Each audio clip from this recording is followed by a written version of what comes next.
This is the story of a man named Stanley. Stanley worked for a company in a big building where he was employee number 427.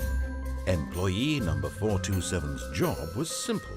He sat at his desk in room 427 and he pushed buttons on a keyboard. Orders came to him through a monitor on his desk, telling him what buttons to push, how long to push them, and in what order.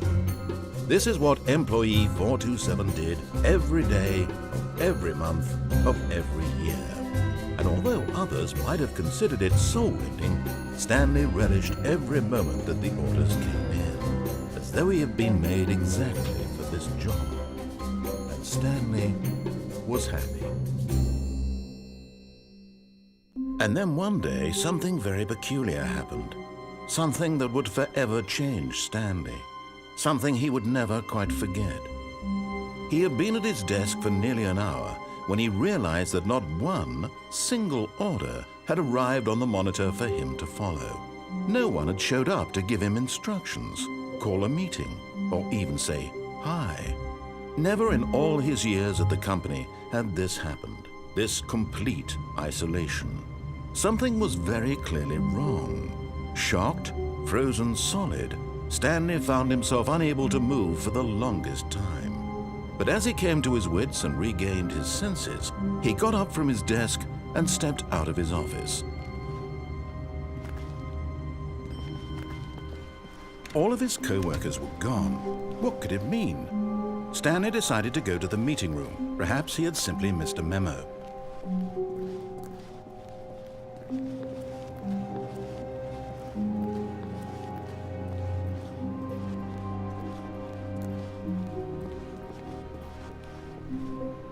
When Stanley came to a set of 2 open doors, he entered the door on his left. This was not the correct way to the meeting room, and Stanley knew it perfectly well. Perhaps he wanted to stop by the employee lounge first, just to admire it. Ah, yes, truly a room worth admiring. It had really been worth the detour after all, just to spend a few moments here in this immaculate, beautifully constructed room. Stanley simply stood here, drinking it all in. But eager to get back to business, Stanley took the first open door on his left.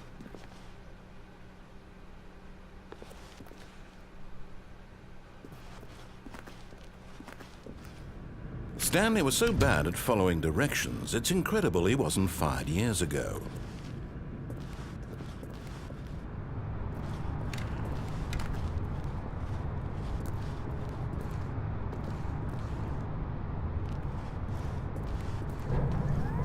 Look, Stanley, I think perhaps we've gotten off on the wrong foot here. I'm not your enemy, really, I'm not. I realize that investing your trust in someone else can be difficult, but the fact is that the story has been about nothing but you all this time. There's someone you've been neglecting, Stanley. Someone you've forgotten about. Please, stop trying to make every decision by yourself. Now, I'm not asking for me, I'm asking for her. This is it, Stanley. Your chance to redeem yourself, to put your work aside, to let her back into your life. She's been waiting.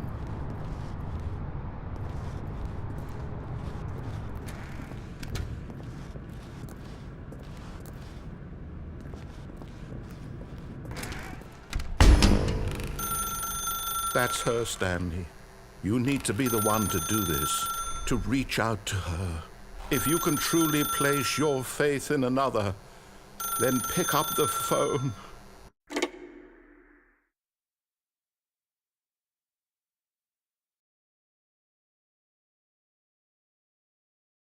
Oh, Stanley, is that you? Hold on, sweetie. Sorry to keep you waiting. I'm just pulling the bread out of the oven. All right. Okay, there we go. All right, now, I want you to come in and tell me all about your day.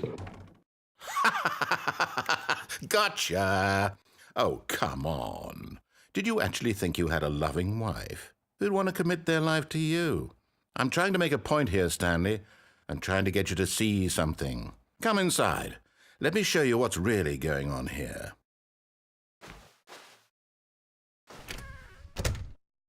This is a very sad story about the death of a man named Stanley. Stanley is quite a boring fellow. He has a job that demands nothing of him, and every button that he pushes is a reminder of the inconsequential nature of his existence. Look at him there, pushing buttons, doing exactly what he's told to do. Now he's pushing a button. Now he's eating lunch. Now he's going home. Now he's coming back to work. One might even feel sorry for him, except that he's chosen this life. But in his mind, he can go on fantastic adventures. From behind his desk, Stanley dreamed of wild expeditions into the unknown, fantastic discoveries of new lands. It was wonderful. And each day that he returned to work was a reminder that none of it would ever happen to him. And so he began to fantasize about his own job. First, he imagined that one day while at work, he stepped up from his desk to realize that all of his co-workers, his boss, everyone in the building had suddenly vanished off the face of the earth. The thought excited him terribly. So he went further. He imagined that he came to 2 open doors and that he could go through either. At last, choice. It barely even mattered what lay behind each door. The mere thought that his decisions would mean something was almost too wonderful to behold. As he wandered through this fantasy world, he began to fill it with many possible paths and destinations. Down one path lay an enormous round room with monitors and mind controls. And down another was a yellow line that weaved in many directions. And down another was a game with a baby. And he called it the Stanley Parable. It was such a wonderful fantasy, and so in his head he relived it again, and then again, and again, over and over, wishing beyond hope that it would never end, that he might always feel this free. Surely there's an answer down some new path, mustn't there be? Perhaps if he played just one more time. But there is no answer. How could there possibly be? In reality, all he's doing is pushing the same buttons he always has. Nothing has changed. The longer he spends here, the more invested he gets, the more he forgets which life is the real one. And I'm trying to tell him this, that in this world he can never be anything but an observer, that as long as he remains here, he's slowly killing himself. But he won't listen to me. He won't stop. Here, watch this. Stanley, the next time the screen asks you to push a button, do not do it. You see? Can he just not hear me? How can I tell him in a way that he'll understand that every second he remains here, he's electing to kill himself? How can I get him to see what I see? How can I make him look at himself? I suppose I can't, not in the way I want him to. But I don't make the rules. I simply play to my intended purpose, the same as Stanley. We're not so different, I suppose. I'll try once more to convey all this to him. I'm compelled to. I must. Perhaps, well, maybe this time he'll see. Maybe this time. And I tried again, and Stanley pushed a button. And I tried again, and Stanley pushed a button. And I tried.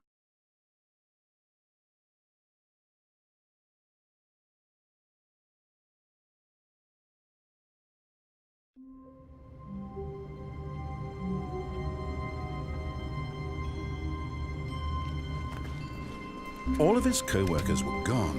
What could it mean? Stanley decided to go to the meeting room. Perhaps he had simply missed a memo.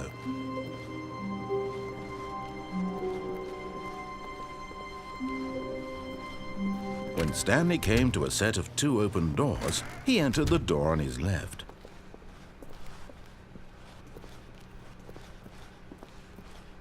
Yet there was not a single person here either. Feeling a wave of disbelief, Stanley decided to go up to his boss's office, hoping he might find an answer there.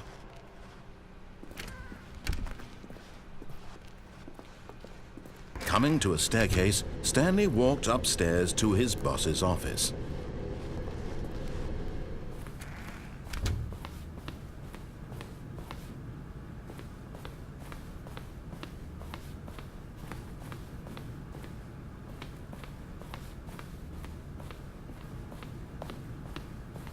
Stepping into his manager's office, Stanley was once again stunned to discover not an indication of any human life. Shocked, unraveled, Stanley wondered in disbelief who orchestrated this. What dark secret was being held from him? What he could not have known was that the keypad behind the boss's desk guarded the terrible truth that his boss had been keeping from him. And so the boss had assigned it an extra secret PIN number, 2845. But of course, Stanley couldn't possibly have known this.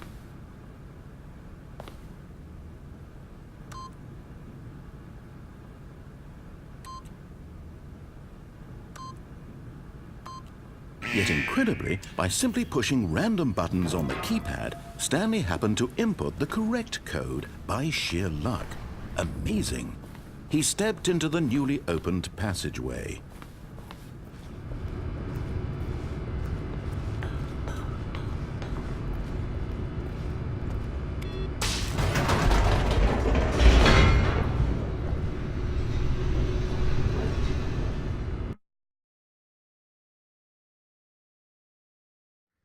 Descending deeper into the building, Stanley realized he felt a bit peculiar. It was a stirring of emotion in his chest, as though he felt more free to think for himself, to question the nature of his job. Why did he feel this now, when for years it had never occurred to him? This question would not go unanswered for long.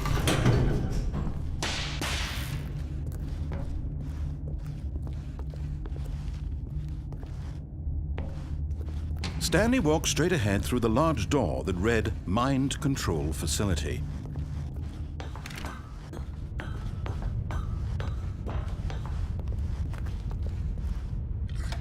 The lights rose on an enormous room packed with television screens. What horrible secret did this place hold? Stanley thought to himself. Did he have the strength to find out?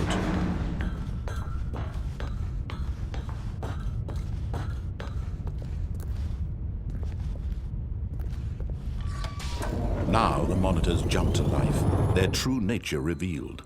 Each bore the number of an employee in the building, Stanley's co-workers. The lives of so many individuals reduced to images on a screen, and Stanley, one of them, eternally monitored in this place where freedom meant nothing.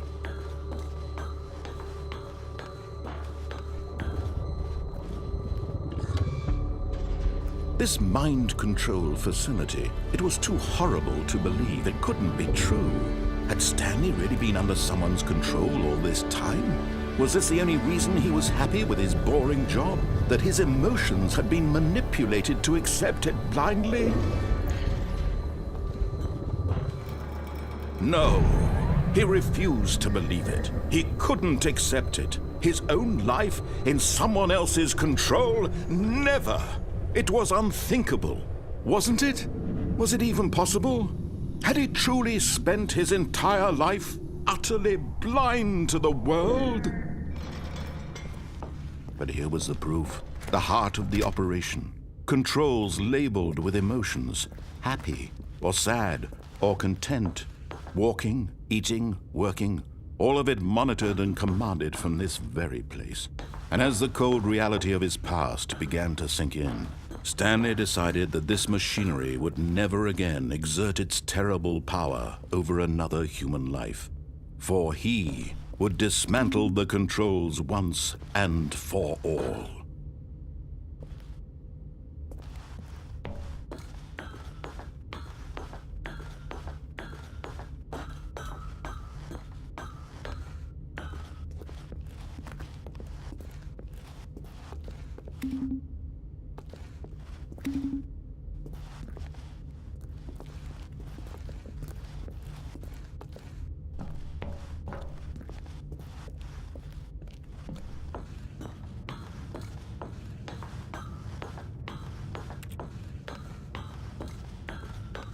And when at last he found the source of the room's power, he knew it was his duty, his obligation, to put an end to this horrible place and to everything it stood for.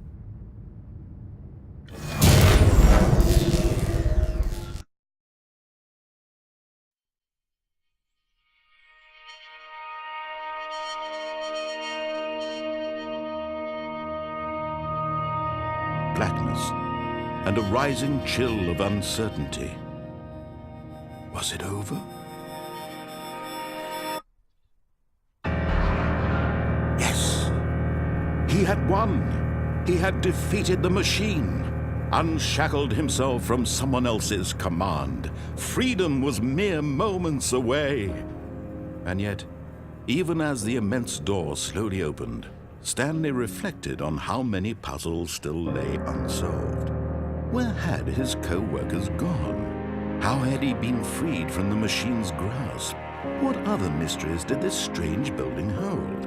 But as sunlight streamed into the chamber, he realized none of this mattered to him, for it was not knowledge or even power that he had been seeking, but happiness.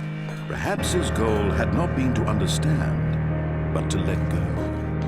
No longer would anyone tell him where to go, what to do, or how to feel. Whatever life he lives, it will be his. And that was all he needed to know. It was perhaps the only thing worth knowing. Stanley stepped through the open door. Stanley felt the cool breeze upon his skin, the feeling of liberation, the immense possibility of the new path before him. This was exactly the way, right now, that things were meant to happen. And Stanley was happy.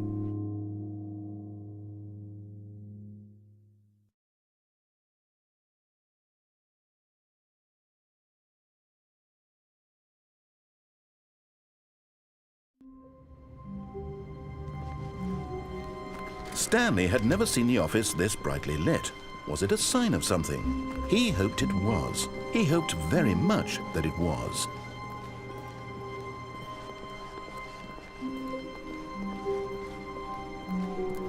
When Stanley came to a set of two open doors, this was not the correct way to the meeting room, and Stanley knew it perfectly well.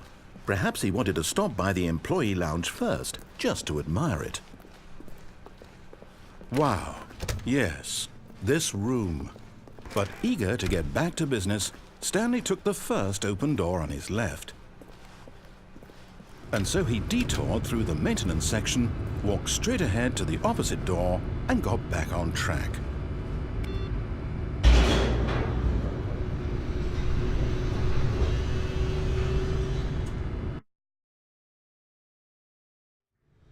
But Stanley didn't want to go back to the office. He wanted to wander about and get even further off track. So now in order to get back, he needed to go, from here it's, left.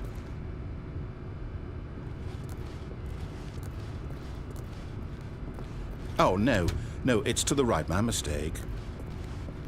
No, not the right. Why would I have ever said it was to the right? What was I thinking? It's clearly... Oh dear, would you hold on for a minute, please? Now, let's see. We went down right, left, down, left, right. Yep, okay, yes. I've got it now. This story is absolutely, definitely this way.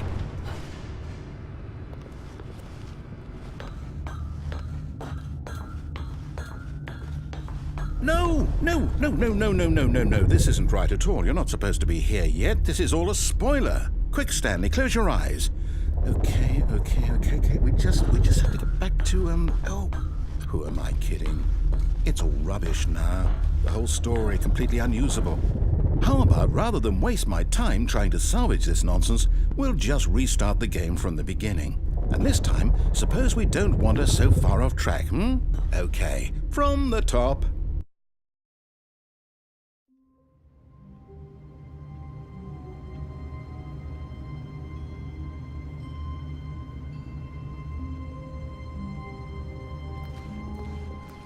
All of his co-workers were gone. What could it mean? Stanley decided to go to the meeting room. Perhaps he had simply missed a memo.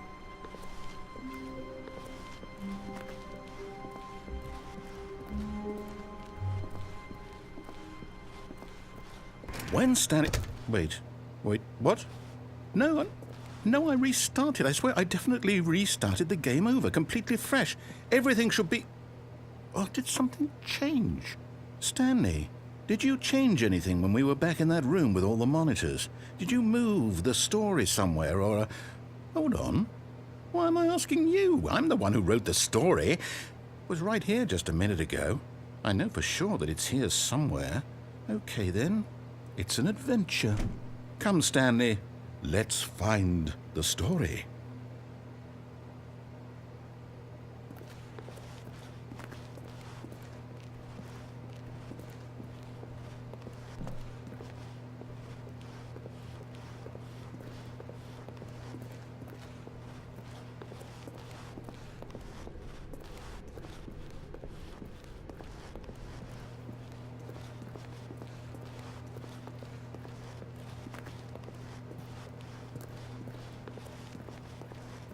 I'll say it.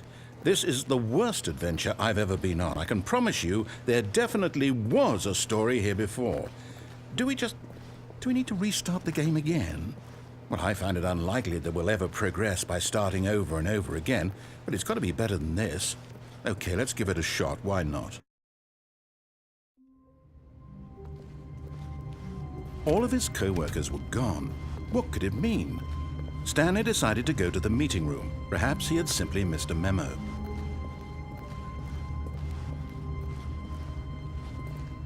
Okay, yep, it's worse.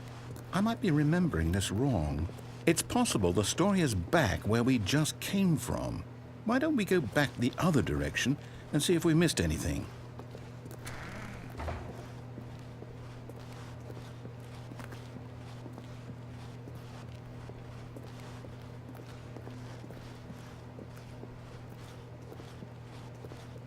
Aha!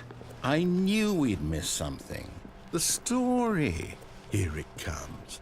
No, wait, never mind. Not the story. Okay, let's head back the other way and retrace our steps.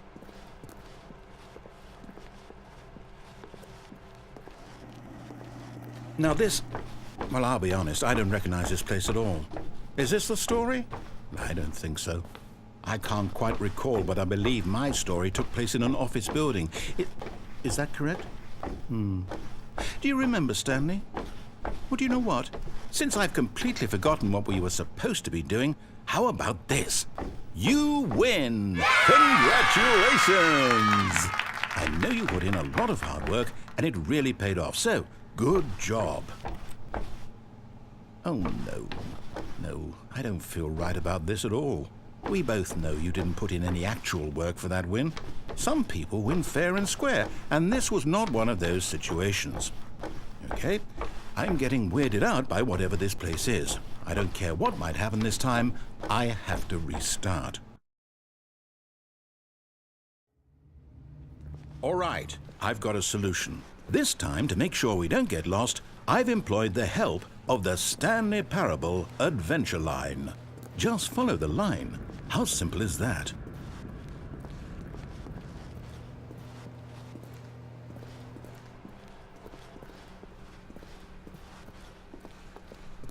No, I'm down. We're leaving it up to the line from now on.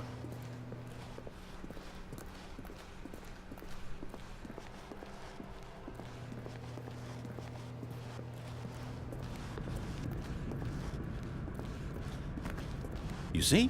The line knows where the story is. It's over in this direction. Onward, Stanley, to destiny. Though, here's a thought. Wouldn't wherever we end up be our destination, even if there's no story there? Or to put it another way, is the story of no destination still a story? Simply by the act of moving forward, are we implying a journey such that a destination is inevitably conjured into being via the very manifestation of the nature of life itself? Whoa. Hang on.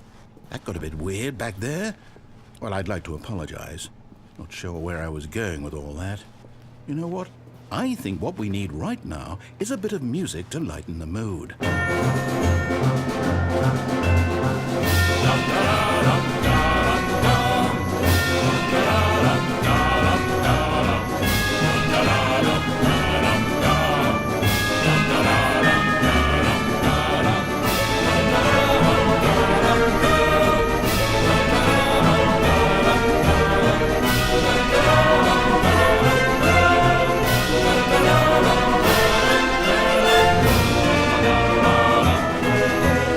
Cut the music, go back and look at that fern.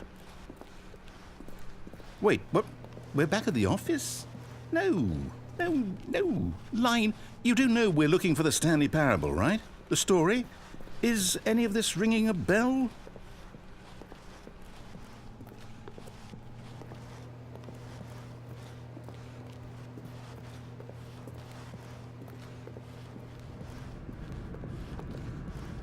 Oh, no, not again. Line, how could you have done this to us? And after we trusted you, after everything we've been through, you... Oh, I can't take this anymore. To hell with it. Restart.